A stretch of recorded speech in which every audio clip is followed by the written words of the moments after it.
Bro, look, today, ladies and gentlemen, we're going to be looking at what happened when a complete lunatic gets everything they've ever wanted. And at not a single arc in this anime can you point and be like, that seems normal. Because our protagonist is a literal lunatic, even before he got isekai'd. But before we get to that, if you enjoyed the video, give it a like, subscribe for more, and if you want your name at the start of every video and access to the audios as soon as I'm done recording them, consider becoming a member of the channel. Now, growing up watching anime like Dragon Ball and Naruto, I know majority of anime watchers as a kid would love nothing more than to fire a Kamehameha out of the hand, or perform a jutsu. Shit, back in 6th grade, I was Naruto running to my next class. Of course, we all would love nothing more than to be the main character. Now, let me introduce you to Sid Kageno. Man's legit walks around like he's the actual main character. Bro wakes up in the morning and thinks of how he can rage bait somebody today. This hating ass bitch pulls up thinking she's the shit, of course. And not only did Sid call her an NPC, but bro purposely called her ass the wrong name. Not once, but 3 times. And this is when we learn bro walks around with weighted shoes, he also has weights on throughout the day, and is constantly training his grip. Also, that duffel bag he's carrying is full of weights. Like bro, Rock Lee has nothing on this lunatic. And then we have a setup that's gonna pay off soon. Sid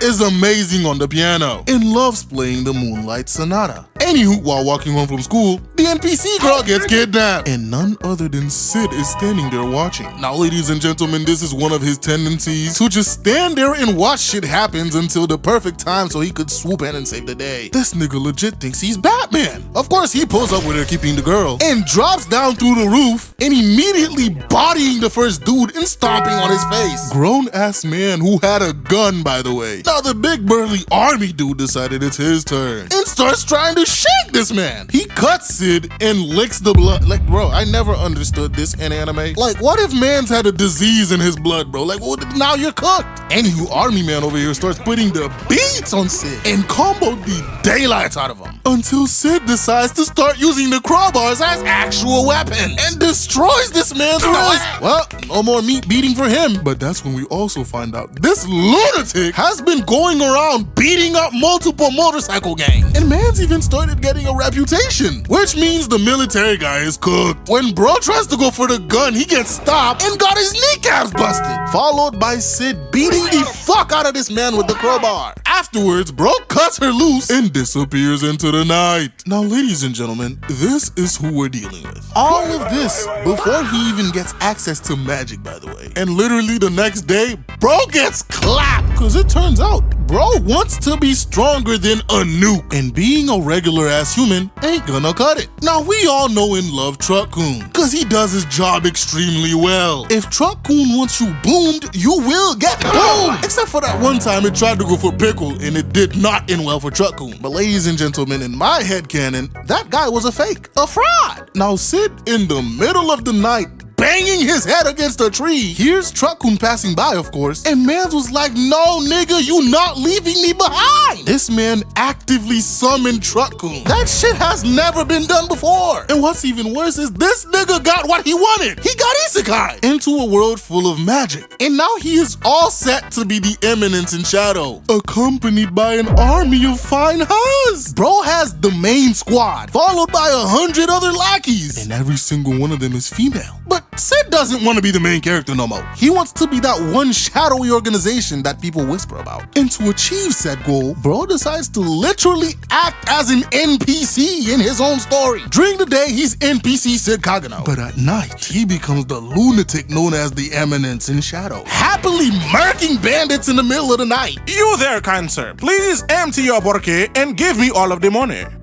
Shit, I will do this the hard way then. Buddy came from behind thinking he was the shit with the sword and got sliced into pieces. Now, the writers wanted to give Sid magic, but none of the restrictions that a magic system would come with. So they blessed this man with this slime suit that he uses. He can do practically whatever the hell he wants with the slime. And after clearing out the bandits, he robbed them niggas for their doubloons. But also finds this blob of slime thing, which turned out to be this elf girl who had her magic overloaded. Of course, Sid, after messing around with the blob thingy for a month, reverted her back to her original appearance. And the first thing this man decides to do is become the king of LARP. Bro just starts lying his ass off to this girl. And Alpha, being the brain dead child she is, believes every single thing this nigga says. And he turns her into one of his most devoted followers by telling this girl a wild made up story about how the cult of Diablos is working in the shadows and doing all sorts of evil things. Mind you, he's making shit up as he goes. And by the way, he is about 10 years old at this point. And what's even crazier is Alpha is more devoted to the cause than he is. Off the jump, she's like, yo, we need to expand our base of operations, get more members, and we need to start getting some fun. 3 years later, during training, he's just fucking around with his sister. Like, he could easily win against her. But since Sid Kagano is only an NPC and the background character, he can't do that. His sister's the main character. Anywho, after his sister gets kidnapped, we realize that in 3 years, the organization grew wildly. Meanwhile, Sid is just failing his way to success. Turns out the lie that he made up about the cult of Diablos actually exists, and they're the one who kidnapped his sister. When it came time to find their hideout, bro randomly made a guess of where it is on the map, and that's exactly where they were. I swear this man Sid Kagano has the plot working for him, like he has that shit on payroll. They end up finding the hideout, and it turns out that Sid's sister Claire is a tweaker for her brother. Now when I tell you that this man be failing his way upwards, you will not believe this. The main guy of the hideout tweaks out and took some drugs to escape from Alpha and the others, comes across none other than Sid, who is wandering around lost AF. And this nigga's like, hey yo, how did you know exactly where I was gonna be? My brother in Christ, this man is more lost than Zorro. Anywho, Sid proceeds to aura farm against this man, perfectly blocking his sword, and casually styles on this man. Even after bro took some more drugs, he still got his shit rocked. Now the next chapter of this man's life is going to school. And even then, bro's still failing his way upwards. Mans puts on the performance of a lifetime asking this girl out. And even though she's known for rejecting everybody who does, Sid somehow gets accepted. Now it turns out this was a whole ploy, so she wouldn't get married to evil character 991 over here. And Sid wasn't gonna go along with that until she introduced some doubloons to the equation. Bro had that man acting like a dog for them gold coins. But all good things must come to an end. And for Sid, that shit ended with a sword pointed at his face. And literally the next day, bro gets arrested and tossed in the gulag. They beating the daylights out of this man to interrogate him because he's being framed for kidnapping Alexia. But of course, lunatic Sid Kagano only sees these two as NPCs. Claire, on the other hand, is tweaking about her brother. Meanwhile, Alexia is not having a better time. Why is it always a weirdo scientist? This mad scientist over here wants to use her blood to resurrect a demon. But then shit hits the fan, and the mad scientist released this supercharged monster out into the city. And even Alexia's older sister can't do shit. But what do you know, ladies and gentlemen? It's Aura Farm o'clock. Sid pulls up to the sewers, because of course evil character 991 was the main bad guy all along. And Alpha pulls up, Aura Farms, and in the footsteps of her master, disappears into the night. Panning back to Sid, Mans is showing off for the fine huzz, turning this shit into a Sekiro simulator. Evil character 991, after getting his ass beat, decides to use some drugs, transforming into Roid Rager Supreme. Now Sid, the lunatic that he is, saw no better way than to show off his power and nukes the entire city. And of course, all his lackeys are grinning from ear to ear at this. Man's left an entire crater in his wake.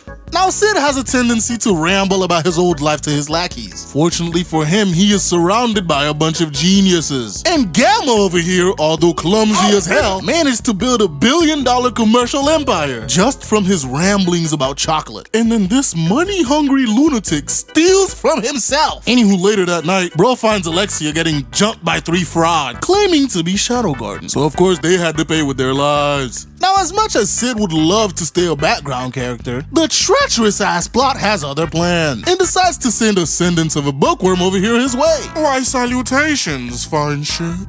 After fooling around during a tournament, the next day, shit hits the fan. The frauds, calling themselves Shadow Garden, pulls up to the classroom and took all the students as hostages. And thanks to Sid's gallant actions, he ends up gaining a new love interest, Madam Drills over here. Anywho, after getting bored of pretending to be dead, bro went around murking the fraud. And when the named NPC pulled up, Sid proceeds to humiliate this man with no effort, smacks the shit out of him while he's rambling about his ability, and then kicks him like a soccer ball. And then mans proceed to pull the wildest flex I have ever seen. Bro killed a bunch of this man's buddies, puts their dead bodies in seats in the classroom, and after the named side character got kicked in the classroom, bro gets up only to see the horror that was laid out for him. And then bro casually murks him. Ascendance of a Bookworm came in clutch with the assist and unsealed everybody's magic. And of course, everything goes to shit for the bad guys. Things can only get worse as Shadow makes his dramatic entrance, followed by his army of lackeys reciting their pledge. But shit continues to roll downhill because the main bad guy decides to set the entire school on fire. Of course, lunatic Sid decided to use this as an opportunity to aura farm. Look at this nigga sitting there reading a book in the middle of a fire while confronting the main bad guy. And when the book catches on fire, he looks even cooler. Of course, Sid Kagano loses to this chump because he's a background character, but Shadow, on the other hand, even gives him the chance to use his artifact, and that man still couldn't do shit. And look at Sid looking at this man like, bro, you are not him. And even while trying his hardest, Mance couldn't get a single hit in. And of course, Shadow dispatches this nigga the same way he did Sherry's mom. Stabbed him in the heart and gave it a good twist. And then afterwards, his army of lackeys sat around celebrating the wanted poster like this shit was One Piece. Now, even though he's half dead in a hospital room, Sid is still pulling all the fine huzz. Man's got that unintentional riz. Anywho, after the school got burnt down, they relocate to a new city. And the first thing our favorite lunatic decided to do was stand at the highest vantage point in the middle of the night, talking to himself, and then decided to humiliate a random assassin. The next day, Mans goes to the hot springs, and this exchange happens between him and Alexia. I make it a point not to look at people much while soaking in a hot spring,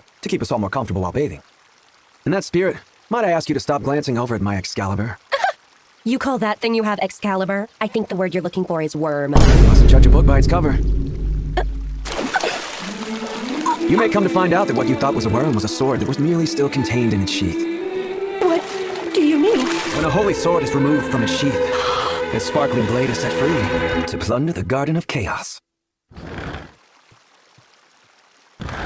There is not a single serious moment in this show. Now, as we know, wherever Sid goes, chaos follows. And when the sword tournament pulls up, Sid decides there's the perfect opportunity to start fooling around. Also, the main plot here is the Archbishop dude was killed, and the main suspect is none other than Dr. Eggman over here. Anywho, Sid seizes the perfect opportunity to pull up to the tournament as Shadow, making this grand-ass entrance and everything. And then Bro proceeds to summon this ancient witch of calamity for none other reason than to fight her. The fight starts and Shadow is weaving every single strike. Even worse, Bro is aura farming on her attacks. And in a single instant, Bro decides to stop playing around and claps her. Everyone is flabbergasted. And as quickly as Sid disappears, shit hits the fan. Cause this wild looking gate pulled up and proceeded to harass Sid into walking through it. Meanwhile, Shadow Garden pulled up. The main team went through the gate, and when they tried to kidnap Eggman, cause that nigga is suspicious as hell, Bro got his lackey to attack Epsilon, cutting off her fake titties, almost exposing Epsilon. And for that crime, Buddy got diced into ribbons. Now the two princesses who were there wanted to be nosy, so they followed everybody into the gate. Fanning back to Sid, he gets brought to the Witch of Calamity and immediately pulls fine shit. Nah, he deadass cannot keep getting away with it. How is he doing this? Anywho, we learned that the nefarious cult of Diablo is using the severed arm of a demon to make pills that enhances a magic user's power. Remember at the start of the video when Buddy took drugs to become Roid Rager Supreme? They were the same pills, except those are inferior. The good stuff makes you immortal, and that's exactly what Eggman over here is. But he has to take that thing once a year to keep the power and remain immortal. Now, mid-Eggman meltdown,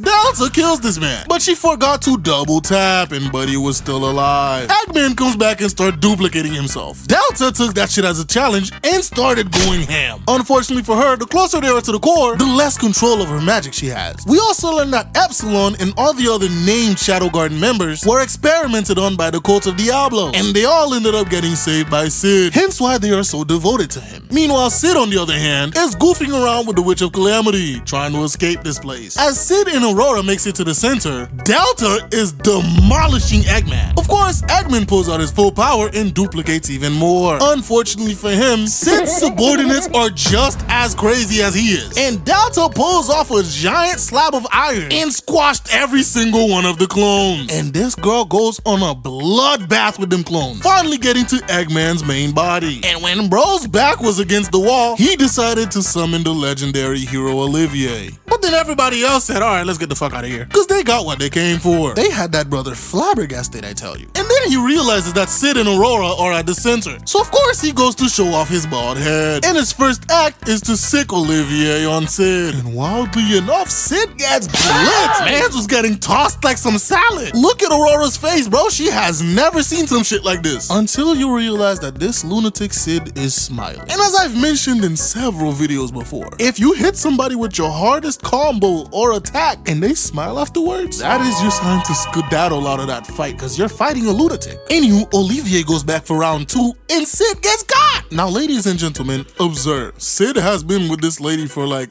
30 minutes max. And look at how she's looking at him. The unintentional riz. Anywho, they start trying to negotiate for Sid's safety like bro's not there. And Mans immediately gets offended. So Eggman orders Olivier to kill him. And it looks like she succeeded. Until you see this lunatic grins. Grabs Olivier, demolishing her wrist in the process. And then chomps on her neck. Brody is out here acting like he's a vampire. If earlier events weren't enough to convince you that this man is a lunatic, well, I hope that thoroughly convinced you. Anywho, Eggman thought he was being slick until Sid decided to rage bait him. So he decides to summon a bunch more clones of Olivier. Sid, of course, made quick work of him. In response, Eggman summoned a whole bunch more. And just like earlier, Sid dispatched every single one of them. Followed by this man letting off a nuke inside the sanctuary. I guarantee you some people just died during that. Of course, his main lackeys are smiling at this. And his future baby mamas are bewildered. It saddens me to see Sid lose one of his hugs. But she was just a memory, so she's out of there. And as I mentioned earlier, bro flooded the entire city. I know somebody died that night. Now after this, the Busheen Festival came around, which is a glorified tournament art. And of course, Sid the lunatic took it upon himself to crash the party. Bro transforms himself into this random nigga called Mundane Man. And his first act as Mundane Man is going around setting up flags and rage baiting people. Bro found his first victim and got clocked in the face, followed by bro getting comboed and his head stepped on. This is of course all part of his plan. We later learn that Princess Rose, the blonde with the drills, is very sad because she has to go meet her fiance, whose name is, I kid you not, Perv Asshat. Like, I swear, this has to be the most unserious isekai I have ever seen. Now, Mundane Man gets into his first fight and soundly clobbers this buff man. Now, Princess Rose, not wanting to be married to a nigga named Perv Asshat, flees. Meanwhile, Sid runs into Beatrix and almost gets his head lobbed off for lying to her. But next, we have Mundane Man humiliating Goldie Gilded by sneezing this nigga's strongest attack away. Now, we finally meet Perv Asshat, and true to his name, this nigga is an asshat. Bro brainwashed the king and is forcing him to do his biddings like a puppet. Meanwhile, Mundane Man is planting niggas in the ground. We finally learn why Princess Rose is on the run, and it's because she attacked Perv Asshat. Cause anybody with 2 working eyeballs could tell that this nigga is evil. Anywho, Sid learning of this, immediately devises a plan to aura farm. Bro took a random piano from Lord knows where, dragged that shit to the sewers, and it's either he bought those feathers or some unfortunate doves had to be clapped for this operation. Either way, that nigga is aura farming. This man is immaculate at getting the hugs. Ladies, if he wanted to, he would. Anywho, after spitting some fire proverb, bro cleanses Rose of her sickness, giving her the inspiration and power to casually dispatch her harassers. Afterwards, she runs into Alexia and Natsume, who is Beta's alter ego. Anywho, Rose gets into a squabble with Alexia and beats her, to which afterwards we learn where Sid stole the piano from. And while Sid is walking home while patting himself on the back, he runs into the demon known as Claire, who isn't very happy with the fact that her little brother's been neglecting her, and starts strangling this man as you do. And I'll remind you that Claire is crazy about her brother. Anywho, they go to the Busheen Festival, and Sid, who at this point I don't know if the plot is working for or against, gets VIP sitting next to Iris. Later, we find out the results of trying to fight Iris. She's so strong, regular swords can't handle it. Anywho, thanks to the plot the next day, Sid gets to sit next to Iris and Beatrix, 2 of the strongest swordswomen in the world. Later on, we are going to witness the highest level of disrespect that Shadow is going to hand to these 2. And the Busheen Festival is where it all starts, as Mundane Man goes up against Iris. And Sid pulls a page right off Musashi's book by mentally chopping off Iris's head before she could even make a move. And she reacts to this, embarrassing herself. Salutations, fine shit. She tries to take a stance and gets her leg cut. This entire time, Buddy hasn't moved from where he is and is just mentally cutting her to pieces. She steals her resolve, unleashes her power and goes for an attack, only to get parried and chokeslammed. Man's even put a sword to her throat. Salutations, fine shit. Iris is flabbergasted. She could not believe this shit. But as usual, shit's about to hit the fan. Cause not only did Rose pull back up, but she's now working with Shadow Garden. And then she immediately proceeds to murk her puppet dad, who was the king that Perv Asshat was controlling. When she goes to off herself, Mundane Man came for the wildest entrance I have ever seen. Until Rose completely ruined it by calling this nigga the stylish bandit slayer. And this was back when he first got reincarnated running around like a lunatic killing bandits in the middle of the night. Anywho, Beatrix, witnessing the crazy shit that's going on, decides now's the best time to start fighting Shadow. And this man looks like he's having the time of his life. Him and Beatrix are going band for band in the ring. And then he did the thing. Ladies and gentlemen, every anime watcher loves a good flash step. It was fire when Bankai Ichigo pulled it off. UQ Holder taught the technique behind it. Toji made it look cool and effortless. But when Shadow decides to flash step, it's on a different level. Look at Beatrix's face, bro. She is flabbergasted. And then bro proceeds to redirect her sword, walks behind her, and hits her with another flash step. Look at her face. She is still reeling from the first one. And bro just pulls up behind her. Mind you, she is known as the God of War, an elf who has mastered the art of swordsmanship. And she is currently getting styled on by Shadow. Bro does a third flash step, attacks her, and puts her on her ass. Now, unfortunately for Shadow, Iris was extremely offended by what he pulled earlier and decided she wanted to be part of this squabble. And this time, she brought her real sword to the fight. Of course, Sid uses this to rage bait her. Falling for the rage bait, she tries to evaporate this man. After dodging those attacks, bro continues to yap to Iris while casually blocking Beatrix. They get to squabbling throughout the entire city, and Iris follows to get a piece of the action. While this is happening, Shadow Garden decides to invite Rose to join their ranks. Meanwhile, Iris and Beatrix are running the wildest two-man on Shadow. She sends this man through a building, and of course this lunatic is smiling, followed by bro pulling out some crowbars to fight. And bro casually blocked both of their attacks, kicks the shit out of Iris, while giving Beatrix his attention. Okay, see, you can't tell me that nobody died during this. When Iris pulls back up to the fight, Sid decides to transform the crowbars into tonfas. While fighting on the train, bro continues to rage bait Iris and easily dispatching her, while casually blocking Beatrix again coming from behind. Bro then jumps off the train and starts waterbending. And in response, Iris tries to roast this man. Afterwards, she tries to come in for a sneak attack, got weaved, and countered with a boot to the face. Meanwhile, bro goes back to fighting Beatrix and gets his tonfa slice. Iris, on the other hand, is just heated as fuck. She still got the footprint on her face. Oh my god. Meanwhile, the other two are casually destroying the city. They end up on this tower, and bro casually weaves Beatrix's attack, playing peekaboo. Beatrix comes from behind and tries to incinerate them, only to have her shit casually blocked. Bro stands facing the two of them and tells them he's about to humiliate them. Iris goes in for a fake and tries to grab him, only to get kneed in the chin. And when Beatrix tries to come in for her attack, she gets weaved, grabbed by her leg, and dispatched like a sack of potatoes. And then bro puts the boot on him, followed by man's catching his sword that he threw in the air. Iris, of course, threatens him that there's nowhere left to run. So bro pulls a Trey Rags and is like, run? Who's running? Running where? Bro unleashes his magic, covering the entire capital. Bro is now menacingly floating in the air and says that playtime is over and proceeds to go atomic. Except that he didn't. He was just fucking with him and dipped. Iris got so heated, she started crying. Ladies and gentlemen, this was one of the greatest flexes I have ever seen in anime. Completely humiliating two of the top swordsmen there is at the same time has to be a new record. And yeah, that's what happens when a complete lunatic gets isekai. This was the end of the first season. If you guys want me to continue talking about the Eminence in Shadow, please leave a like, subscribe, and I'll see you guys in the next video. Bye.